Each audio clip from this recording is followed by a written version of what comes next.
Hello, this is Mark. Thank you for joining me today.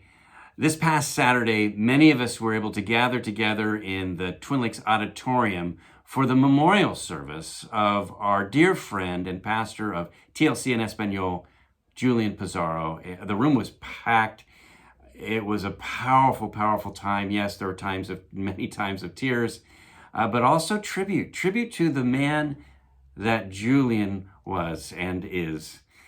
In fact, let me tell you something about my friend Julian. When it came to communicating love for his wife, love for his kids, Julian did not leave anything on the table. You know what I'm saying?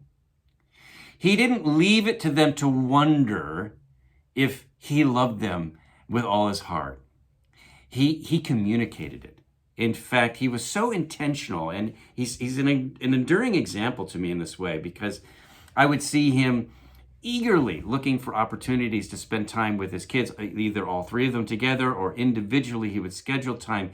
It wasn't enough to just go to their sports games and activities. He wanted to be the coach. He involved them in ministry here because he just wanted to fill each day with opportunities to spend time with others, but first and foremost with his wife and his kids. And so his wife, Jessica, will never have to wonder, did Julian love me on a deep level? Oh, no. She knows that.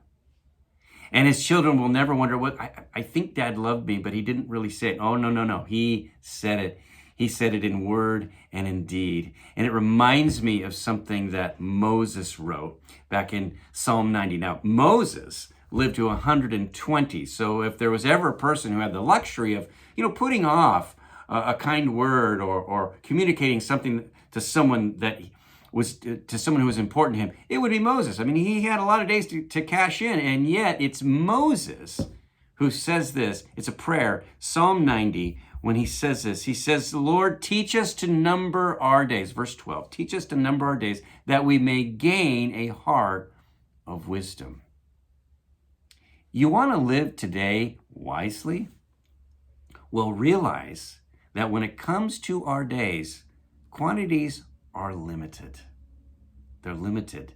So make the most of the ones that you have. In fact, I'm going to encourage you right now to think of someone in your life, your spouse, family member, friend, neighbor, coworker, whomever.